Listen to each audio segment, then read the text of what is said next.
বন্ধুগণ কেরম আছেন? আশা করি সবাই ভালো আছেন, আর আমিও ভালো আছি। আর কিছুদিন আমি যাবত আমি ভিডিও দিতে পারতেছি না, কারণ ক্লিয়ার জানেননি নানা টেনশন আর বেশি ভেজাল অতিরিক্ত, মানে টেনশনে আছি আমি, আর বেশি ব্যস্ত আছি, মানে অতিরিক্ত ব্যস্ত, মানে কি ব্যস্ত আপনারা আমি বুঝাতে পারিয়েন না যে একটু ভিডিও করবো তাও আমি সময় পাইতেছি না।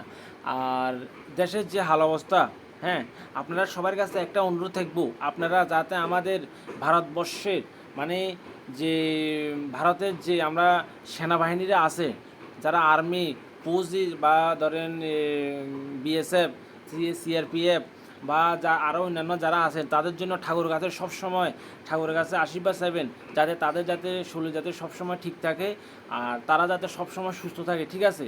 আর যাতে ওইটারে যাতে একদম টুস করে উড়ে দিতে পারে, বুঝছেন, ওই দেশটারে, ঠিক আছে? তো ভারতের যারা সেনারা আছেন তাদের জন্য সবাই ঠাকুরের কাছে প্রার্থনা, দিনটা 24 ঘন্টা প্রার্থনা করবেন যাতে যুদ্ধে যাতে তারা জয় হয়, বুঝছেন? এভাবে আপনারা সব সময় সারাক্ষণ শুধু ঠাকুরের কাছে প্রার্থনা করবেন। জয় হিন্দ, ভারত মাতা কি জয়।